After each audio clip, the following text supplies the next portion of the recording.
नमस्कार मित्रों, स्वागत है आपका अपने चैनल श्रीधाम जी में। तो आइए कार्तिक महात्म्य की कथा के दूसरे अध्याय का श्रवण करते हैं।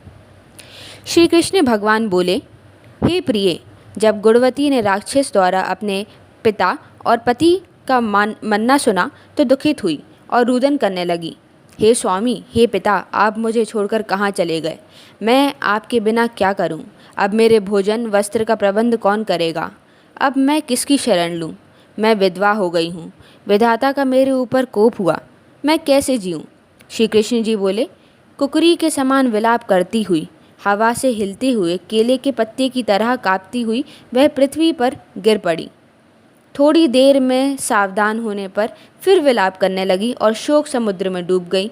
उस गुणवती ने घर की सब वस्तुएं बेचकर यथा विधि से अपने पति की पारलौकिक क्रिया की और उसी नगरी में विष्णु भगवान की भक्ति में तत्पर होकर इंद्रियों को वश में कर शांति से रहने लगी और मरण तक एकादशी और कार्तिक मास के व्रत आदि करती रही। हे प्रिय, यह दोनों व्रत मुझे अत्यंत प्यारे हैं, जिसके करने से भोग और मोक्ष की प्राप्ति होती है, पुत्र और संपत्ति मिलती है। कार्तिक की तुला राशि पर सूर्य निकलने पर महापापी जो भी प्रातःकाल स्नान करते हैं वे भी मुक्ति को प्राप्त होते हैं।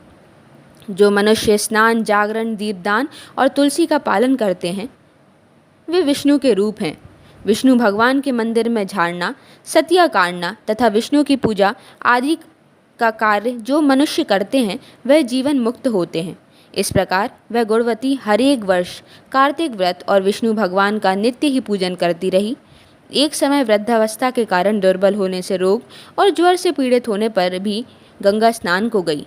ज्यों ही पानी में उतरी, जाड़े के मारे कांपने लगी।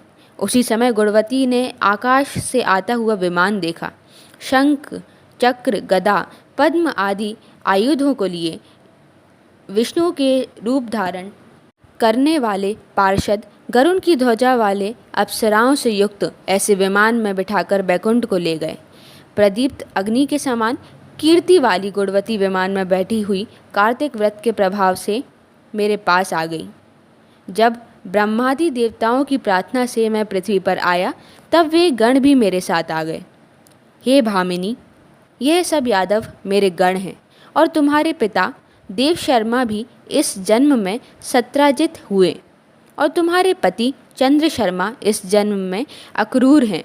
और हे देवी, तुम वही गुणवती हो जो कार्तिक के स्नान के प्रभाव से मेरे लिए अत्यंत प्रिय हो। तुमने तो मेरे मन मंदिर के सामने तुलसी का बगीचा लगाया है, उसी से यह कल्प वृक्ष तुम्हारे आंगन में है।